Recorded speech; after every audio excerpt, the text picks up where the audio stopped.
Good afternoon, all participants. So, welcome to the afternoon sessions, and this will be delivered by Dr. Somnath Tripathi. Let me introduce to him. Dr. Somnath Tripathi, received his PhD in Computer Science and Engineering from IIT Guwahati in 2007. Currently, he is an associate professor in Computer Science and Engineering Department of IIT Patna. He has joined the faculty in December 2008.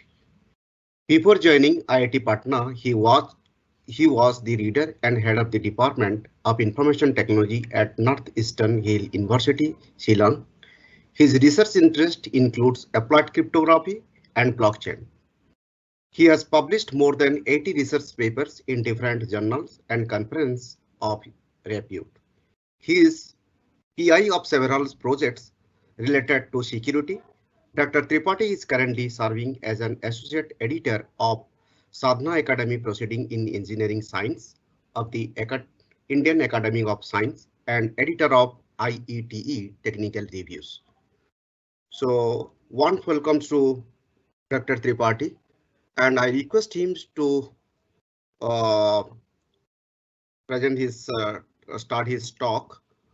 And all the participants, I request you at the end of these sessions, like the other sessions, you can put your all questions in the chat box, and Professor Tripathi will entertain one by one to see the questions. And if all the questions cannot be able to cover because we are having very short time, you can send him also the mail. You can interact in the offline mode also. Okay. Thank you all participants once again. I welcome to Dr. Tripathi to start his talk. Good afternoon. Thank you, Professor Kar, for inviting and for nice introduction. In this talk towards scalable and secure transaction in permissionless blockchain, basically I will take the permissionless blockchain as a Bitcoin and discuss the scalability issues. And then we see that to resolve these scalability issues, there are different mechanisms, and we'll emphasize particularly the layer 2 mechanisms, how does it work, and what the problem are envisioned, and the research direction on this. Well, before this, let me, of course, you must have got a very, elaborative introduction of blockchain, but still for the completeness, let me introduce with these 1 or 2 slides what a blockchain is and the top line view. A blockchain is a chain of blocks that contains information intended to timestamp digital documents, so cannot be tampered. So if you look at these things, you can understand that the blockchain concept is not a new concept. It is very old. I think this concept is given by Harvard in 1991. All right. Well, so it can be used for secure transfer of money or property or contracts without involving a trusted third party like bank or government or any other agencies. There are huge applications of blockchain, starting from banking, healthcare, real estate, supply chain, social media, cyber security, government, artificial intelligence, and so on. Of course, this is what just I told you, that in 1991, Harvard published a paper with name that how to timestamp a digital document. You know that if a digital document, once it has been stored, if it has been changed by another party, how to know it, that who changed, when it changed, and who is the ownership of the current or the past. To make it that, they give a nice proposal using the hash chain. This chaining concept actually introduced came into the shape of blockchain, which is now a budget. The same proposal is refined for performance reason in 1992. They used the Merkle tree to achieve more performance. However, in 2008, the first application of blockchain technology as given by Satoshi Nakamoto is the Bitcoin. So usually many people are not many, even most of us are having a confusion that the Bitcoin means blockchain. Of course, the Bitcoin is an application of blockchain, but the blockchain is not the Bitcoin. So there are many applications can be there in the blockchain. So let me tell you that what a blockchain is, that it is a cryptographically linked list of blocks, as I showed you here, that these are the different blocks which are linked together. Each one block is linked with other blocks with several constraints. And one constraint is an append only. That means you cannot insert in the middle a block, or you cannot delete from a block, from the blockchain a block. And these are therefore, because it is only append only, you cannot insert or you cannot delete, you cannot change it. So therefore, it remains that it is tamper proof. So as just I told you that in the hash chain mechanisms of digital document, how does it work for? Replicated so that there is no single point of failure. It is replicatedly used. So if somewhere something changed, it could be easily caught that what happened there. Distributed so that it is stored in different places. There is no singular point of failure again, right? And because it is distributed, so while storing, the consistency among the nodes is highly essential. So the consistency is maintained by some consensus protocol. Well, and we use cryptography to assure the integrity of data which are there in the block. So as I just told you that the block is nothing but is a collection of some data or some transactions, and these transactions need to be tamper proof, so that certain cryptographical mechanisms are used also. We will discuss it. The major advantage of this blockchain is that there is no single point of failure, and the things are maintained in distributed fashion. That is maintained in many nodes. Verifiable audit trail of changes. Immutability of data, already just I told you that. Okay, so that once it is inserted, once the transaction is there, it cannot be changed. So it is tamper proof. How it is happened? I believe that you must have discussed previously. I will give a simple idea as well. Suitable for many applications, most particularly parties without trust can exchange value digitally. That is the most important application of blockchain. However, there are certain limitations, that it is slow in processing, expensive maintain, and hard to scale. Of course, not all the blockchain applications or all the blockchain implementations. We will discuss only the permissionless blockchain by taking into consideration of Bitcoin. The same would be applicable for Ethereum also. So major functionality of a blockchain application is that a user initiate transactions using the digital signatures, so that once they signed it up, then nobody can change it. Because if I sign it, in order to change, it requires my private key for signing again, right? So it is changed, it is digitally signed, so it is not changed. The transaction will not be changed. Once the transaction is formed by the user, it broadcasts the transaction to nodes, so which is the nearest nodes, and the nodes will broadcast the transactions. And one or more node begin validating each transactions. How do they validate? As an example, if I look at the Bitcoin, then I will see that if say A has formed a transaction to B of say 2 Bitcoin, then obviously A must have 2 Bitcoin in his account. And the second thing is that A signature must be correct, so that it will validate. Just a raw idea is like this way. So they will validate it. Then once many transaction comes, then the nodes aggregate the valid transactions and then create a block. What you call it, the mining. So once a block is formed, so it may happen that many nodes could form different blocks. So therefore a consensus required to adopt a single block or to append a single block to the blockchain. So then consensus protocol used, then block reflecting true state is chained to prior block. Well, so if you look at this Bitcoin blockchain, it is a sequence of block header. A header is of 80 bytes each. So looking at the Genesis block, and we call it. See, if you look at this in the Merkle tree, I'm writing the Coinbase transaction. Each transaction will have one transaction, which is called the Coinbase transactions. You must be knowing that this is by the miner, how much fees, etc. they will put it up. Others are the transactions which is kept in the Merkle tree. Of course, you might be knowing that Merkle tree how it works. That this a 1 and 2 transactions, then this will be h of 1, 2, or you can say that it is h of 1, h of 2, then it will be h of 1, h of 2, and so on. This.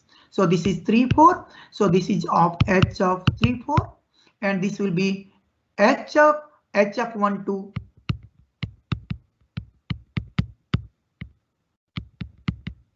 H of 3, 4. Okay, and so on, so on. This is my root, which is here. So each block will be consisting of a version, which is of 4 bytes, and previous, that is the previous node's hash value, so that it is chained with this hash of previous node, and then the time at what it mined this block, and bits, which says that the difficulty of that node. As you know that the Bitcoin uses proof of work, so the difficulties, and the nonce which is used to prepare that block, so that you know that how many number of zeros or the entire hash of this block is less than a particular value, you would say, which will be calculated from this bits value. Okay, and then this transaction route from this Merkle tree. So like that way it happens, and so on. Well, so if I look at this Bitcoin throughput, I just took it from the internet, that the transaction rate, average transaction rate is looking to be as 3.56 transactions per second. Of course, it varies if you take the average from some dates to some dates again. Well, now the block size, if I look that the average block size is expected to be approximately 1.23 megabyte. 1 megabyte per block. It is defined, and there are 250 bytes, and therefore the 4,000 on average, therefore 4,000 transactions per block. You know that each block is to be mined in a 10 minutes interval, therefore it comes to be that maximum it will come to be 6.7 transactions per second, which is maximum, and here we have seen that it is coming at the transaction rate to be 3.56 transactions per second. Well, in similar range, if I look at this Ethereum, it is coming that the transaction is of 21k gas and 12.5 m gas per block, 600 transactions per block. Therefore, it comes out to be 1 block per 15 seconds or maximum 40 transactions per second. So this is the throughput what we could observe from Bitcoin and Ethereum now. Now let us look at bit to we'll see the transactions in other scenario.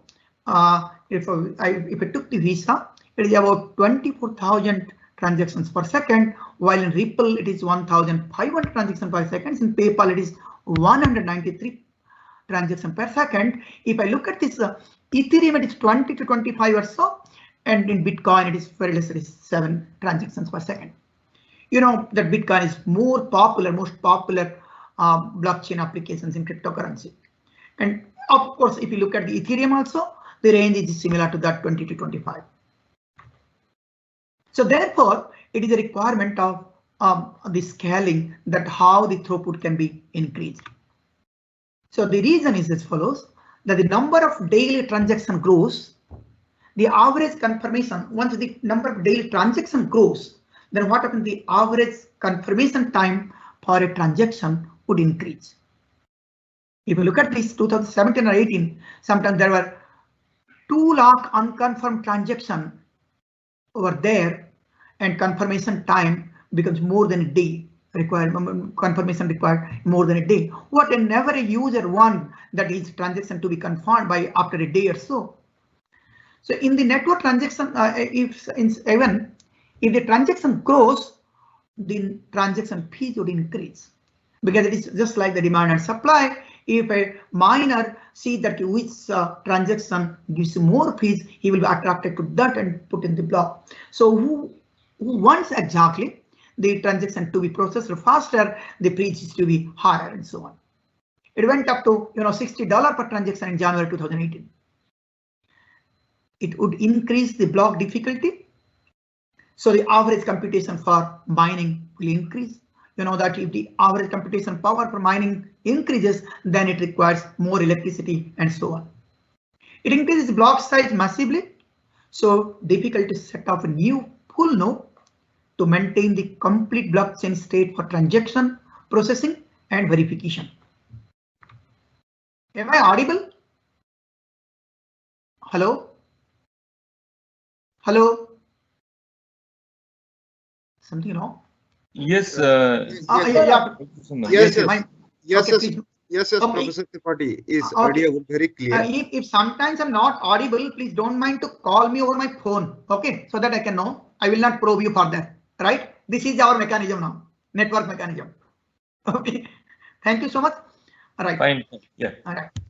So as the number of transactions grows, the system tend to become slower, just as you discussed, expensive and unsustainable for a use case like payment system. Scaling become an inhibiting factor in a wider acceptance of blockchain system. If I look at the scalability, just as I told you to make it in a summary, that the throughput of Bitcoin is about 7 transactions per second. Latency is again at 10 minutes one transaction confirmation, so that 1 hour, 1 block confirmation time becomes, and fees is becoming like this way, as I showed you some example. Therefore, we say that it is not scalable. So the reason behind the scalable, what you could find is as follows. If you look at this at the first stage, I told you that in all blockchain protocol, each node stores all states with account balances, contract code and entire transaction history. And I told you that it is distributed or replicated. So these states are held with many nodes to verify the validity of each transaction in the network without a trusted third party. So therefore, it provides a large amount of security. So it cannot be it cannot be mutable. No one can tamper it. However, because if you look at this, the entire thing as it is done by many nodes, but the same thing is done by many nodes. Therefore, it is same as that the capability of a single node. So it limits scalability to not being able to process more transactions than any single node in the network can. So what a single node capacity, it depends on that. So therefore, in a nutshell, I would say that the scalability challenge is as follows. So traditionally, each full node process every transaction. Blockchain is as fast as its individual node now. Based on this, there are different blockchain mechanisms are there. There is a trilemma in this, depending on these 3 different aspects: scalability, security, and decentralization. So any blockchain can have at most 2 of these 3 properties. If I look at this, that your Ethereum or Bitcoin, it could achieve decentralization and security, but scalability is a major issue here. If I look at this blockchain like NEO or US, they are more scalable and decentralization, but security is a bit questionable. But if I look at this database like Oracle, etc., they are scalable and secure, but there is no decentralization. So now the challenge is that how Bitcoin and Ethereum can be scalable, or can we adopt certain mechanisms so that it could be scalable, because such a low throughput is undesirable for any user. So let us find out that what are the affecting factors of the blockchain scalability. Number one is that the size of transaction. Second is size of blocks. Then number of transactions in a block and frequency of blocks added to the chain. How frequently a block can be added. Finally, how nodes collaborate in the chain and how nodes add transactions to the chain. So these are the major factors which could affect the blockchain scalability. Now we'll see some mechanisms.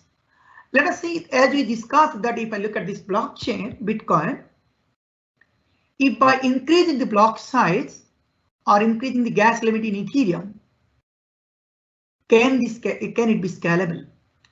You know that by doing so, increasing the block size, then more number of transactions can be accommodated to a block. So the throughput can be increased. The transaction per second can be increased. Thus, it increase the capacity of the block or shorten the block interval also. However, the problem could be that if the larger the block size, it increase the network delay. That means a higher means bigger block to be sent through the network, so it could cause some network delay. It could decrease the security against double spending attack. You can verify it. Maybe you can understand that how the double spending attack could occur, and if the transaction, more number of transactions are there built, then there could be a chance that the double spending attack could be. So let us see another idea. Can I increase the number of transactions without increasing data? So let me keep the block size as it is. Just as you discussed, if you increase the block, then the network delay will be more, but I'm not doing so, but making that the increase the number of transactions, but not to increase the data. So don't record every transaction on the chain. Now only record the settlement so that the two parties can transact it many times, and at the settlement only this will be, I mean, the blockchain will settle, or the blockchain will be used to solve the disputes if any. Well, it works fine. Potential to scale transactions, especially if everything goes well. But let us look at that if things are going bad. That means if the many disputes are coming, then what will happen? Then the blockchain has to interfere much more.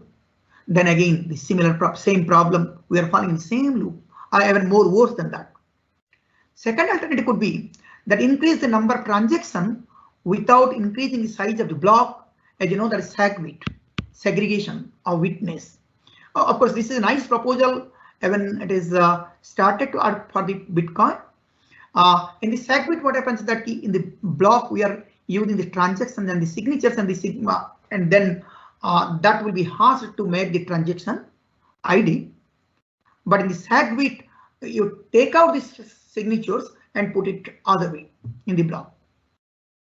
But it also having its own difficulty by doing that. Again, how much the block size is to be increased because of that, and what is to be done, therefore, and creating the hard fork, etc. Then the thing comes that can we partition the chain to SAT? So because just as you discussed that, what happens that, I mean, the each node is performing the same job of validation and verifications. So can you do that? That I will take a SAT, that means a particular area, why is that something in the shared area where the nodes will validate or verify for that area only. So partition the chain into SATs, and each SAT can be processed independently. So what the problem could be, if you understand clearly that the 51% attack. So if you look at that, the entire blockchain, the 51%, and if you look at this SAT, which is very small, and there the 51%, which is very trivial. So it could happen that one SAT is fully controlled by malicious node, and transaction may be modified. Well, so next one solution, what I want to emphasize is that as follows. So if I look at this, that there are 3 layers of the blockchain. First layer I call it the layer 0, the network layer, I mean the hardware layer. And then we call it this layer 1 the consensus layer or the network layer, and the layer 2 is the application layer. And if I go in this way, that key, I will look at this, that the on-chain network and other is the off-chain solutions. So based on these scaling solutions are different. You can have at the second layer off-chain solutions. You can have the first layer on-chain solutions, what just we discussed it. You can make different consensus mechanisms. The proof of work is very time consuming. Can we take like this stack as proof of stack or something, and similar things, or proof of authority? Well, so similarly Byzantine fault tolerance consensus or some can we adapt it? That is again another aspect of these things. In this talk, I will of course emphasize that in a second layer or the layer 2 or off-chain based solutions in the blockchain and or in Bitcoin, and how the problem and how could we solve it. So if you look at these off-chain solutions, there are various solutions are there. The interesting part, which is which is used, which is deployed now, I would say that the based on the second layer or off-chain, the Lightning Network, what we will emphasize today. Of course, that Lightning Network incorporates smart contract functionalities on top of Bitcoin's blockchain, allowing for the creation of private off-chain channels to facilitate instantaneous transaction with minimal fees. So just of course I will tell you later on again very clearly. Now you see that as I told you that the blocks are like this way. So it is chained. Now, so the transactions, if I have, there are different nodes are there. Now if the node A and B are frequently making transactions, then what they do is that they can create a channel, payment channel, what you can say, and of some certain amount, and they can do transaction with that amount, and later on they can settle this. So this transaction will happen in the off-chain. Now only the opening of the channel and the closing of the channel, the blockchain interference is required. This is the basic of the Lightning Network, right? And similar concept with the Plasma, which is working in the Ethereum, and similar Raider network, which is more popular in Ethereum. Also, they are using that is called the state channels and child chains respectively. Trinity network is working in the NEO. It uses the state channel to increase the blockchain throughput, focusing on real-time payments, privacy protection, and low fees of new assets. More or less, this concept is similar, not exactly same. I will emphasize to this. And other things you can make it with the similar idea. If you go through the internet, you can find it out. Let me just as I told you that, let me tell you that how a payment channel is established or how a payment channel is required. Let us say that Alice and Bob. So Alice is a researcher who wants frequently coffee, and Bob is a coffee seller. You can say that it is having a cafeteria. So Alice always goes there and buys coffee from the Bob's cafeteria. So it pays the transaction of 0.01 Bitcoin to Bob and take a cup of coffee. However, because Alice buys coffee regularly, even daily, say 10 to 12 times like us, then what will happen, rather than keeping one transaction, another transaction, and another transactions, so it is just the blockchain becomes overloaded with such several transactions frequently. So what it can do is that rather than doing so, because it is inefficient to use the main blockchain for such a small transaction, rather than doing so, what I can do is that to set up a multi-signature address that is shared by Alice and Bob's cap. Now with this, so it's used, say first depositor say 0.05 Bitcoin and used three or four copies, and after that, what is the remaining, they could settle down. Very fine. Now they need to pay very minimal fees for only opening the transaction, rather than for each transactions to pay the fees for fees to the blockchain. So based on this, first it is discussed that to establish a unidirectional payment channel. Let's say the Alice created from its unspent transaction output a 1 Bitcoin. Now it spends the transaction 0.99 to Alice and 0.09 to Bob from its unspent transaction output, and it's signed by Alice. So what does Bob do? Bob does not publish it. It knows that okay, certain things are there. So then again transaction 2, it happens like this way: 0.98 to Alice and 0.02 to Bob, and the same thing repeated like this way. Just I'm taking back from my previous example. Then what happens? Now Bob publishes it. So Bob published the transaction 3 on the blockchain. Now he got this 0.03 Bitcoin, and Alice got it. So the problem could be that the Alice now it is spending from the unspent transaction output given 0.01 to Bob, and parallelly he has given to Carol the similar thing 0.01 Bitcoin, the same Bitcoin. You know that there is a difference that if I am giving a physical coin, the 100 rupees note to you, the same note is lying with you, so that I cannot make a double spend, right? However, in digital, just I'm signing it out and the copy is there with me.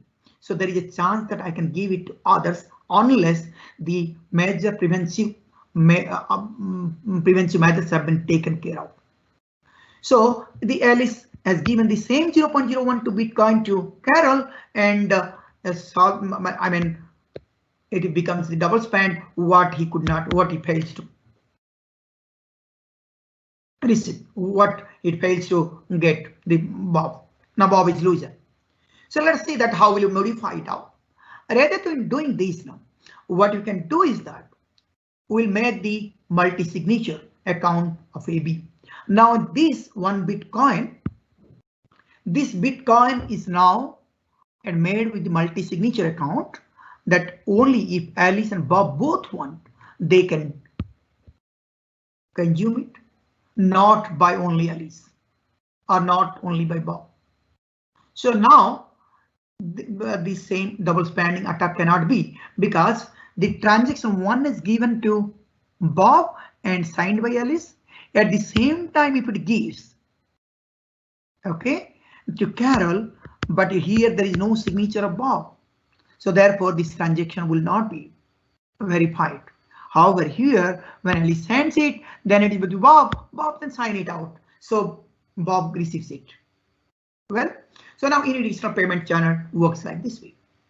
So we can, if it happens that here the Bob signs, but here Bob is not signing, only Alice signing. So we can make also that things that let Bob also sign here. So in this way, we will make the unidirectional payment channel. So if Bob does not publish after some time, Alice gets 1 Bitcoin refunded. Well, just let me make it more clear what could happen here is that. So now in this case, he got the 0.97. Now the entire 1 Bitcoin is of Alice, out of the 0.03 is with Bob. But Bob does not want to publish it out. He says that okay, they let it go lost with the 0.97 Bitcoin of Alice. This only mine is 0.03.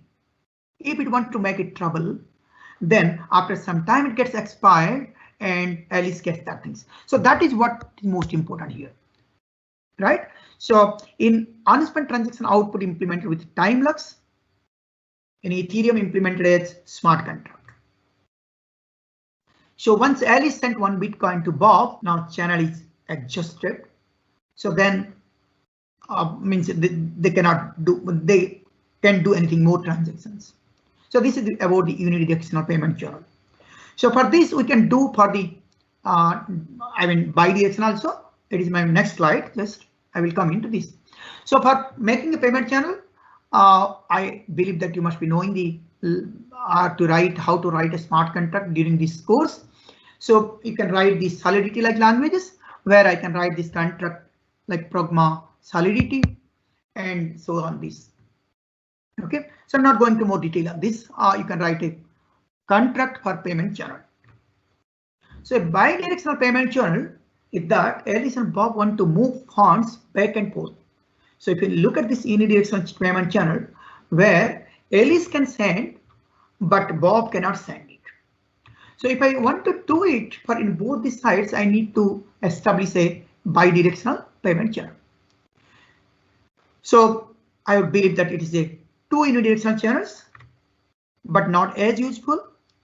Means if I make the two unidirectional channel in rudimentary way, if Alice is given to Bob for certain amount, then the channel from this direction would get adjusted. Okay, so now I will give you an example. Let's say this 5, he has given the 5 Bitcoin and Bob also given 5 Bitcoin, then total is your 10 Bitcoin. Now, after giving, Alice gives to Bob 1 Bitcoin, then it becomes Alice becomes 4 and Bob becomes 6 Bitcoin. And similar things after it gets exhausted when 0 and 10 becomes like this way. But in meanwhile, you see that now what happens? Alice, Bob gives say 1 Bitcoin again. So Alice first given 1 Bitcoin to Bob, so it becomes 4 and 6 with Bob.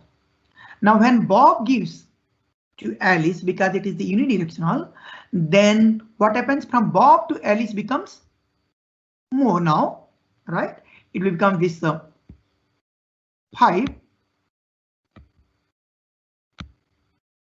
but it is become 5. This will become in unidirectional way, so it will not impact.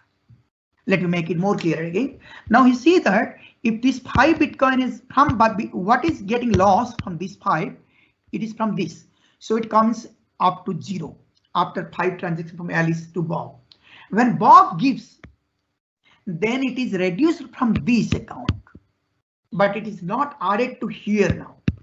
So even though money is becomes money with means Bitcoin with Alice is 5 as well as with Bob also 5, they cannot do any transaction because these are the one-way unidirectional channel. So what you can do is that you can make a bidirectional channel, which is single channel, which is bidirectional.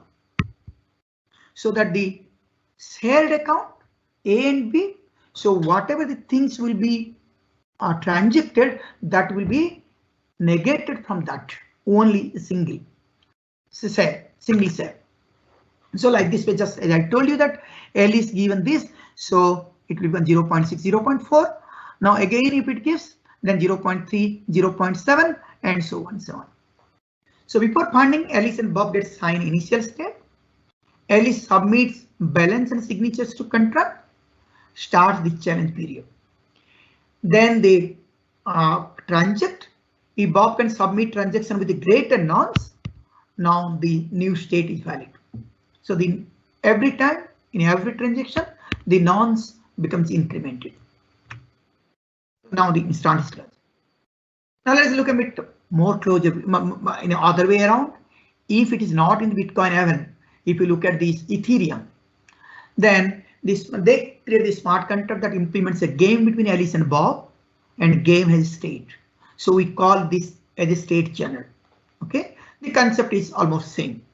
So let me take you to the existing most popular Lightning network in the Bitcoin, which is just to establish a payment channel network, or you can see that the private chain among 2 or more users.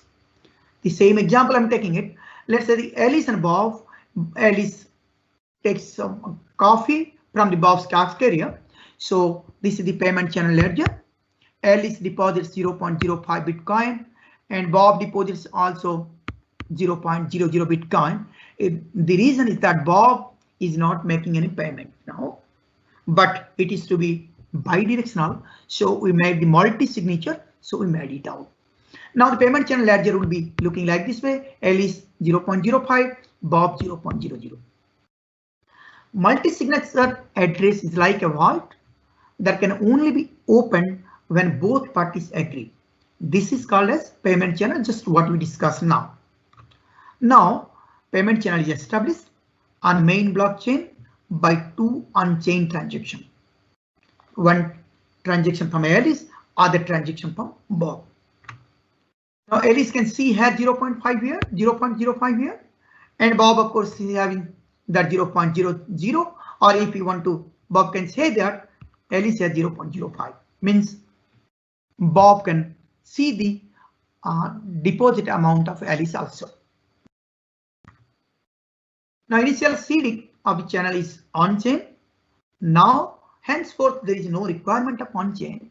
Alice go to Bob's cap and orders a copy which costs 0.005 Bitcoin. So payment channel ledger is updated by 0.045 and Bob is with now 0.005 and it is signed by both the parties, Alice and Bob. Now, next, let's say Alice can continue to buy another copy until balance is exhausted. There is no limit on the number of transactions per second because these transactions are happening on off-chain, only Alice is giving to Bob. Now just to compare it out, if it could be in the on-chain, then Alice needs to pay the transaction fees. Number one. Number two, needs to wait. Bob needs to wait for a certain amount of time that the transaction gets confirmed, and so on. All right. Of course, he has to also wait. If you could recall that the double spending attack, to avoid that difficulty, Bob has to wait for the confirmation for 6 blocks. Therefore, it's another 1 hour. So after taking a copy, you have to wait for 1 hour to take the amount. No copy seller will want. No copy seller will want like that way. Right now, this protocol sounds okay. Right. So payment channel can be closed at any time. Either party simply needs to take the latest ledger, which is signed by both the parties, and put it that. And they say that okay, now this particular payment channel can be destroyed or it can be closed. So miners verify both the signatures. There is no discrepancies, and the channel gets closed. So you see that any party can release the funds. Even if one party does not want to release the funds, there is no way for Alice to hold Bob hostage for the funds. All right, any party can release the funds. So this is what we require. It is achieved now. Next point is that no need to set up a separate payment channel for Bob. Can use the network. I mean, see that key. Let's Alice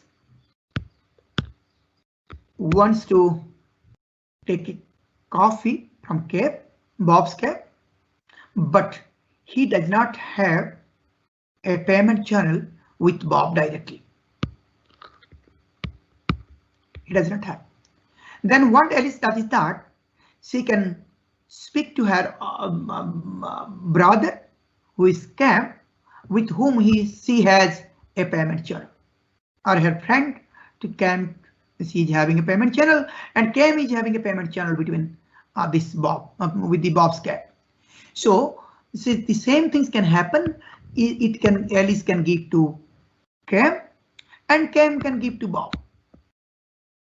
So this more than one channel, we call it the channel network, payment channel network.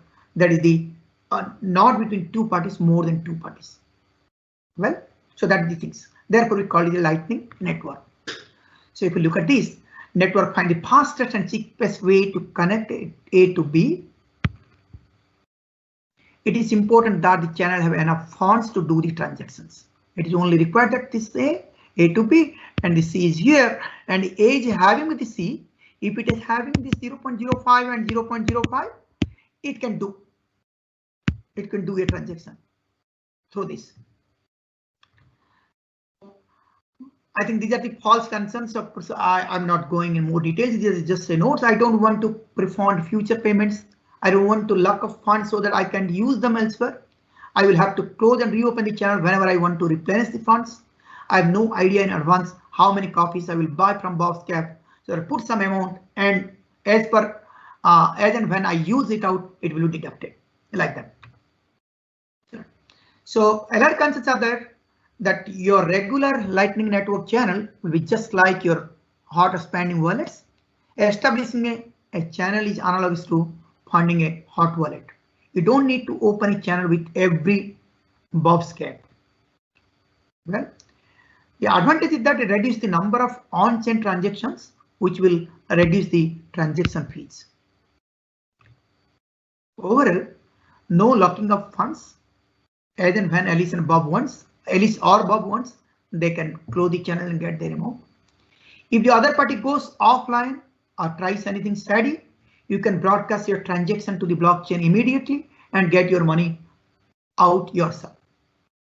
Minimizes on-chain transaction, that is low fees, unlimited instant of payments. As long as you have balance, you can do the transactions. The micro transactions are possible. End user behavior is exactly like an on-chain hot wallet. Intuition similar to Venmo. Makes more sense with stable coins, of course. Just the slides are making it this mainly an idea. This idea has come up in 2018. You see that there are not many people are the network. You see the network now, and in 2000, after this, okay, after 2019 February, you can see that 3075 public nodes with 24,618 channels. You see that how the clumsy the channel so that they can establish a channel network. But the story does not end here. That we have established the payment channel network. It is not the complete your Lightning network. So now we'll see that what happens in the when you transit through a network. That means the payment channel is more than two parties. Let's see. So then, of course, the idea is that implement the on and routing protocol. Each node only sees the immediate hop before and after. And Ionian protocol, you know that the Tor, etc., using it out. So in a nutshell, what we are doing is that the three major operations were just we discussed. In on-chain, this is blockchain, and these operations are carrying on these off-chain operations. At first, the user 1 and user 2 established the channel. For opening a channel, they deposited some bitcoins. After that, now they can do as many off-chain transactions, which is an off-chain. No on-chain are there, means there is no requirement of blockchain interference. And afterwards, they want to settle it out, so they will do this, close the channel by settling and then get the amount. That is in a nutshell the three major operations in the payment channel network.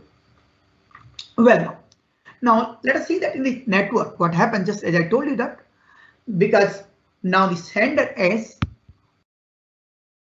wants to do a transaction to the receiver R, say, as in our example, it is Alice and Bob. In intermediary, there are different users are there, because S does not have the direct payment channel between R. Right? So, but fortunately, S is having a contract between U1. U1 is having the channel from U2, and U2 having the channel with U3, and U3 is having a channel with R. So therefore, it is, we say that it is a network now. Now see what will happen.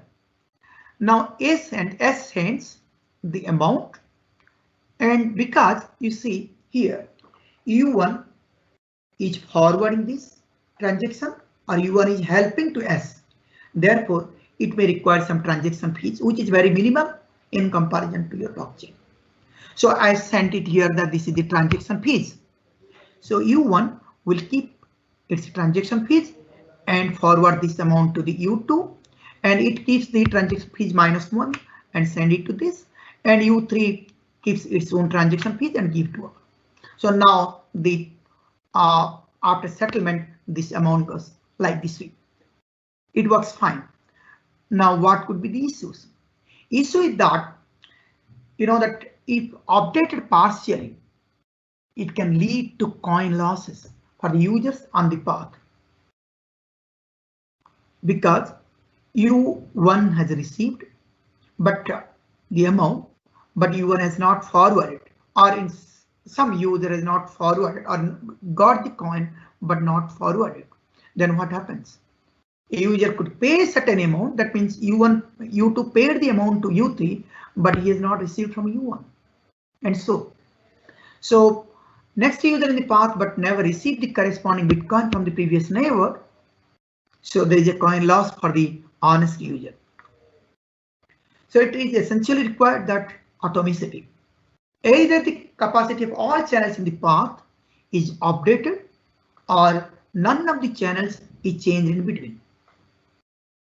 So what Lightning Network does is that they adopts a concept which is called the hash time lock contract HTLC to achieve this. So it uses the hash function, or you know that the hash function is having certain properties like one-way property, then collision resistant, or we could say weak collision resistant property and strong collision resistant property. One-way property in the sense, if you know that y is equal to h of x, you can, knowing x, computing y is very trivial. However, by knowing y to compute x is computationally infeasible because hash function is a one-way function. Now let's see that what will happen, how the hash function HTLC works. So this is the things what just I told you. So y is equal to h of x, and then it is a x is arbitrary length message, and cryptographic hash function with the output is your fixed length hash digest one. So the pre-image resistant property, or you can say that the one-way property, whereby knowing y is equal to h of x, it is computationally infeasible to find out x by knowing y. Then the second property is called the second pre-image resistant property. By given x and y is equal to h of x, it is computationally infeasible to find, say, x prime such that y is equal to h of x prime and x is not equal to x prime. That is called the second pre-image resistant property. And third is the collision resistant property, what meaning that it is computationally infeasible to find x and x prime such that h of x is equal to h of x prime. So this is this property. So we'll use this property, the pre-image resistant property particularly, to build in a hash time lock contract. So now what receiver does is that he will send he'll compute a random number r and compute s is equal to h of r and send this s to Alice. Now Alice sends Bob, okay, this amount, and this is the s value and t is the time. That is, this must, within this time I must understand r, so I will release this 5.2 to you.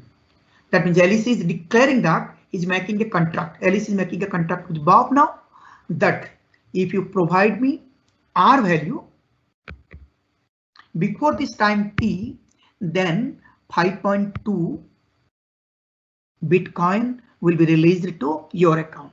That is the smart contract. Now, after receiving this, Bob will forward to Carol.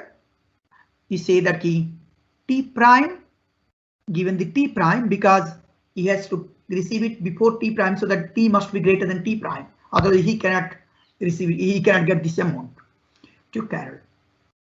And Carol gives it to David that, see, he has given its transaction amount, transaction fees. Then he said 5.1 minus 0.1, and this is sending 5, and say that, okay, you send me the R value so that I can deposit in your account 5 Bitcoin if before time T2. So just taking an example, if I would say that because it is L is sending that okay, before 3 days, if you can send, I can give. Bob says that before 2 days, and Carol says that okay, before 1 day you have to give me R so that I will give you 5 Bitcoin.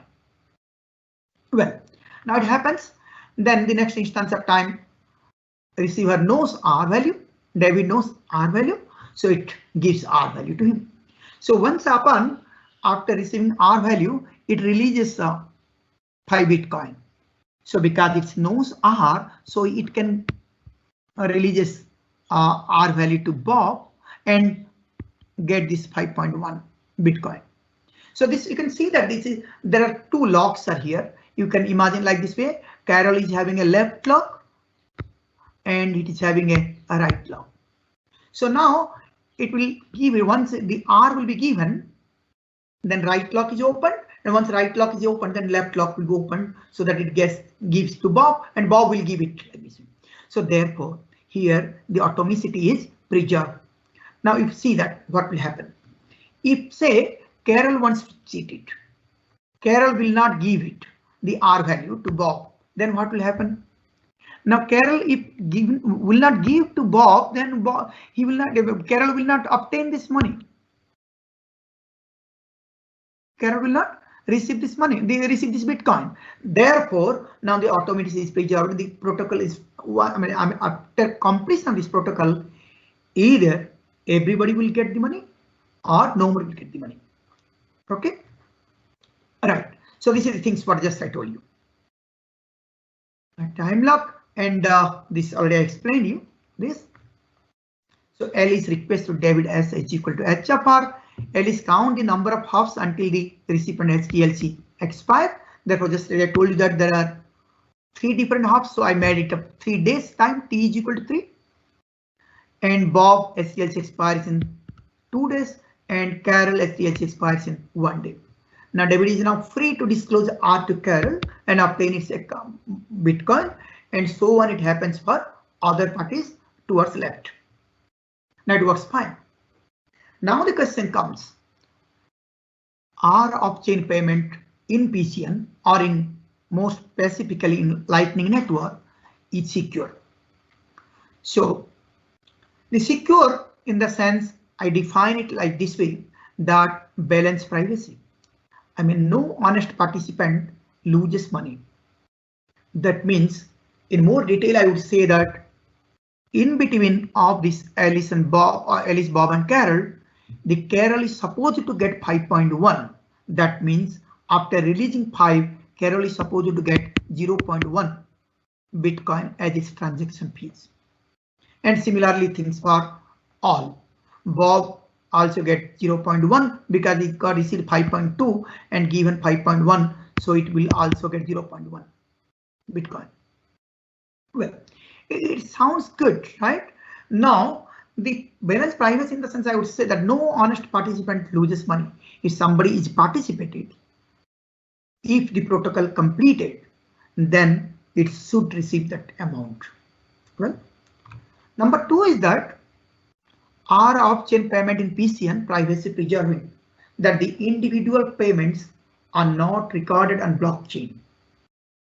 Also, that the no other party should know that how much transaction Alice is doing with Bob. Okay, that is their privacy, right? We will observe it carefully that they will take it to few more protocols and observe that whether these properties satisfied or not. Well, now let us see this what we observed, the hash time lock contract, and we say that how hash time lock contract is not resistant against the so-called wormhole attack, or the balance privacy is not there. Now let's take me an example, the same example. Now what receiver R does is that it sends the S is equal to H of R. Now more specifically, S is given sent to U1, V1 is the value, and S is this value, and T1 is the time period. And U1 forwards it with U1 to U2, value is V2, V2 is nothing but V1 minus the transaction fees of U1. and T2, T1 must be greater than T2 or T2 is less than T1 and so on. So it sends it to receiver R. Now upon receiving this, receiver discloses this R value and obtains this amount, and similarly U3 discloses R value what you obtained from receiver and obtain the correct value amount and so on. It works fine. The question comes that what will the problem is SDLC secure? It is absolutely no what an attacker U3 can do is that U3 will not send this to R and it sends U3 sends R to U1. Now see that anybody obtain the R value means anybody in the CG, if U1 obtains R value, it can claim from S. No need for U2. So in this way the protocol gets executed and the transaction fees, because U1 and U3 are colluded, there is a wormhole attack, that means a separate channel is existing between these two parties. Now U1 got more transaction fees what it is not supposed to get. As in this example, I would say that it obtained 5.2 value and given 5 to this, so it is having now 5.3 and 5.1 you can say, so that you can say that it is having now 2.2 Bitcoin as transaction fees what it's supposed to get 0.1. Means this transaction fees of U2 is losing and U1 is receiving this. So this attack is called the wormhole attack. Now to avoid this attack, there is a proposal in 2017 which is called the MSDLC or multi-hop hashed time lock contract. Multi-hop hashed time lock contract. In this, what they did is that they solved it in different way, that using some zero knowledge protocol. I think I have 20 minutes, so I have two protocols. Okay, just let me go a little bit faster way. So what you will do is that there is a setup phase when S sends to R, including U1, U2, and U3 these values, and S3 what you have to return it here. And the complete proposal you can find it from this reference. Well, now this S3 is equal to is saying that X3, Y3, Y2, and Pi3. Pi3 is my proof, and this is pi I is equal to this H of Xi XOR with Xi plus 1. Or you can say that Y1 XOR with H of X1 is equal to Y0. Like that way, and it sends it to this. And upon receiving this U1, it will check that whether this satisfies, it will verify this zero knowledge proof, all right? And if it happens, it will forward the things and so on. Now the receiver will check that what you obtain H of X0 is equal to Y0 or not. If it is so, it accepts from U3 and releases this X0 Y0. Now this is the lock contract. Once it obtains this X0 Y0, it releases the money and it does this X0 XOR with X1 Y1 it sends, and so on, so on, so on. Now the same concept at a time, the lock, if the right lock is open, then the left lock will be open also, and you cannot open the left lock without your right lock, so that whatever you give the amount, and accordingly that will get this amount also as per the contract. Well, now see that the question comes that how this atomicity is preserved. Yes, atomicity is preserved is very clear. Whether the wormhole attack will work or not, it is absolutely not, because if this X0 Y0 will be given to this fellow U1, it does not, it cannot do this because it does not know X2, so that it cannot forward, so that it cannot get this amount. Therefore, this wormhole attack will not work.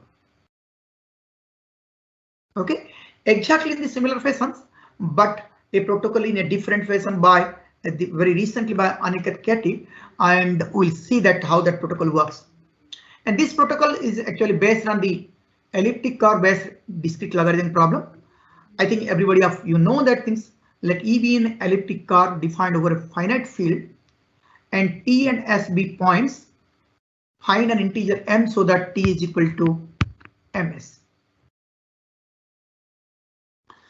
So finding m, we call it is the elliptic or discrete logarithm problem, or you can say that m is equal to elliptic log of s t with base s, or index of s, index of t with respect to s.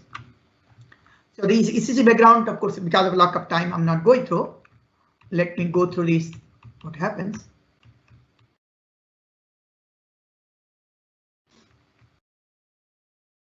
Yeah. The discrete logarithm problem on elliptic curve group is believed to be more difficult than the corresponding problem in the underlying finite field. The best known algorithm to solve the ECDLP is exponential. So elliptic curve groups are used for cryptography. The best known way to solve ECDLP for an elliptic curve over FP takes order of square root of p times. Well, you are doing it, and based on that AMHL, the anonymous multi-hop log is proposed in 2019 by Aniket Khat et al. Practice. The protocol works like this way. So exactly what we discussed in MSCLC, AMHL also having a set of heads in which they the sender sends the 4 different tokens to different intermediate parties, including to the receiver. So this is as follows. He sends, he compute a random number k1, compute c1 is equal to k1.g, okay, and sends k2, c2 is equal to k1 plus k2 into g, and k3, c3 is equal to k1 plus k2 plus k3 into g, and so on, so on. And to receiver, he sends this k1 plus k2 plus k3 plus k4. Right. Now, upon receiving this is the set of heads. After this, the sender sends this A, B in the sense the user A, user B, and the C1 value which is equal to K1.G, V1 the amount to be given, and T1 the time for the locking, right? Sent to Bob B. So upon receiving this, B, what does it do with that? It forwards it with as follows, like C2, we compare C2 is equal to K1 plus K2 into G, V2, T2, and so on, so on. Whatever it gets, it is forwarding. Upon receiving this, you see, because K1 plus K2 plus K3 plus K4 is known to him, so he will send the K1 plus K2 plus K3 plus K4. So upon receiving this, what D does is that it will observe that whether K1 plus K2 plus K3 plus K4 in dot G is equal to what if forward this, there is a C4 or not. If it is equal, it now the right clock is released and it sends U1 minus K4, that is K1 plus K2 plus K3 to C. Now, upon receiving this C, you check that this what he obtained, the U2.G is equal to C3 or not. If it is equal, then it releases this lock. So for D, the left lock is released now, so it gets the amount, and so on, so on. It happens. Now, of course, the atomicity is preserved, so no one can cheat others, and also the overall attack cannot be, because if D forward this to B, see, he does not know the value of K3, so that he cannot do anything, right? So both the two attacks are mitigated. Now the question comes that what we could find, we find that, well, neither of the party could understand who the receiver is, however, but everybody could understand who the sender is. Means that Alice's anonymity is not preserved, Alice's privacy is not preserved. So if Alice is doing many transactions, other people are knowing, which is not supposed to be. So therefore, we thought to design a protocol which could achieve both the sender's anonymity as well as receiver anonymity, along with these requirements. Balance privacy, so that no honest user loses coins even if some involving participants are corrupted. Privacy for a pay operation involving only honest users. No user outside the payment path learn about the payment related information. On path privacy. For a payment operation, the honest but curious users inside the payment path learn no information about the user who is sending and who is receiving party.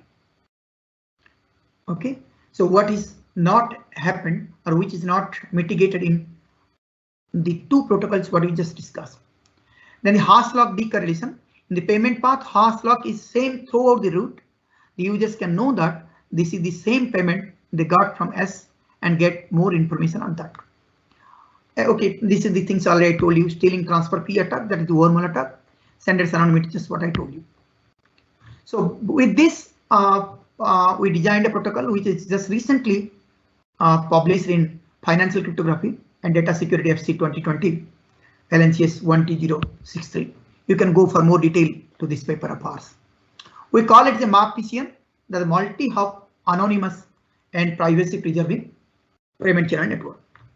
Here, there is no setup heads because you know that if by doing the setup from the sender need to intimate to each participant that I want to do a transaction. So everybody could understand who the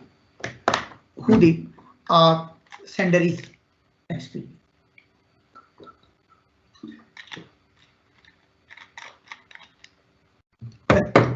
So L is sends directly to its immediate user, that the value v1 and beta 1 a random number, and alpha 1 is equal to r into v1 dot p. P is a point in elliptic curve, and you see that r and p are given to the receiver. U1 generate a random number, that is L1, and compute L1 dot beta 1 what you obtain, and V2, that is nothing but V1 minus transaction fees, and compute alpha 2, that is L1 into alpha 1, L1 dot alpha 1, and T2 is the time or deadline time, what you can say. Exactly the same fashion U3 does, and U2 and U3 does. Upon receiving this receiver, what the receiver does is that the receiver knows is R. So he computes that whether R dot beta 4 what he obtained is equal to alpha 4 or not. If it is so, then he releases this R dot beta 4 and the P. Of course, P is not essential because if everybody can store P also. So to make it stateless, you can make it that the P can be. So then it checks that if the gamma 4 what you obtained dot P is equal to alpha 4 you obtained or not. If it's so, then it releases the gamma 3, which is nothing but gamma 4 and L3 inverse. L3 is the number what is obtained. So it is his own random number. So if you multiply this L3 inverse, then this number is with him with this U2, and it does the same things gamma 3 dot P whether it is equal to alpha 3 or not. If it is equal to alpha 3, then it accepts it, means the lock is released, the right lock, and for releasing the left lock, it does the similar things. L2 is known to have, so that it will do the L2 inverse and compute gamma 2 and send it to this. The same things. You can see from this protocol that this protocol can achieve all the properties what we have discussed in AMHL and MS-DLC. In addition to that, no one could understand except the immediate neighbor that who the sender, who the receiver.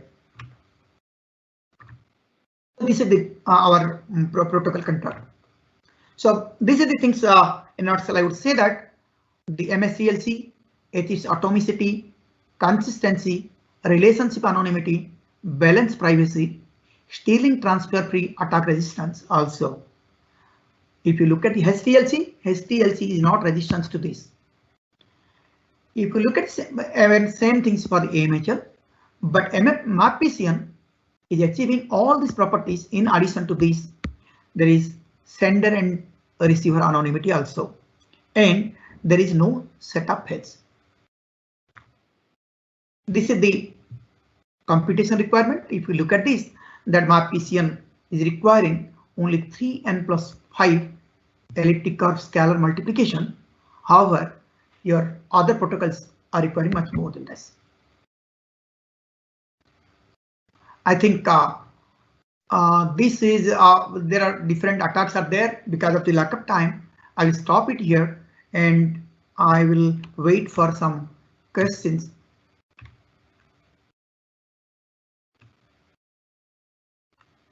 Yeah. Any questions, please? Hello. Hello, all participant. Just let me go inside these things. There are two questions from the participant sides. Yeah, please. Yes. So shall I come to the maybe non-presenting mode so that I can see the chart box also? Okay, sir. All right, will it be fine? Okay. Yes, sir. Yes, sir. All right. So I will make it all like this way. So let me check the where is that?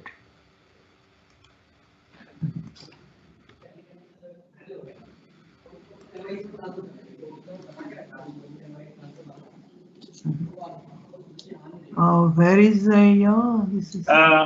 It's the question answer session. Can we Yeah. read the?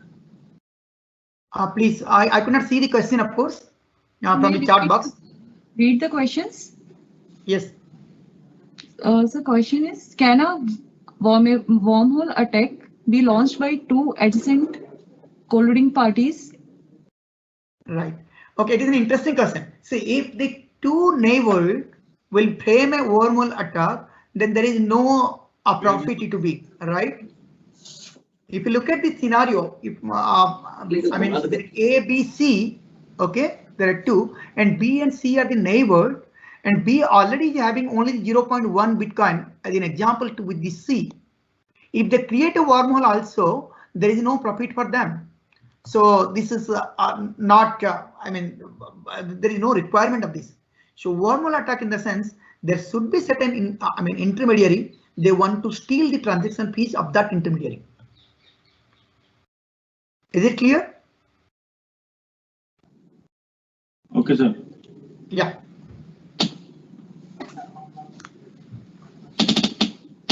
Jayaprakash, sir. Yes. Thank you very much, Professor Tripathi, for your wonderful talk. Really, this is very, very interesting. And hope all the participants they earn a lot of knowledge on this particular topic. And hopefully, if any participants they needs in the offline mode also, they may contact with you. Your mail. Yeah. My mail ID is my mail ID is share. You can share it. So IATP. Yeah. So they can. Yeah, sure. And anyway, all participants, we are sharing you the video lectures also, this talk, a video of this talk. So also some certain part you not able to understand or some little bit confusions also might you check you see the video so that you will be more clear. So instantly may not be certain things. It is difficult to get this idea to understand. So anyway, you can go through this video also. And you can contact with the professors. Okay, thank you all participants, and thank you all Professor Tripathi for your accepting our invitations as well. Your Thank you, wonderful, your wonderful talk really is very interesting and enjoyable. Thank you very much. Okay, thank you, Professor Kar. Yeah. Okay. Okay, Prof. Thank you. Okay. Okay. So can I leave now? Yeah, sure. Okay. Thank you. Okay, welcome.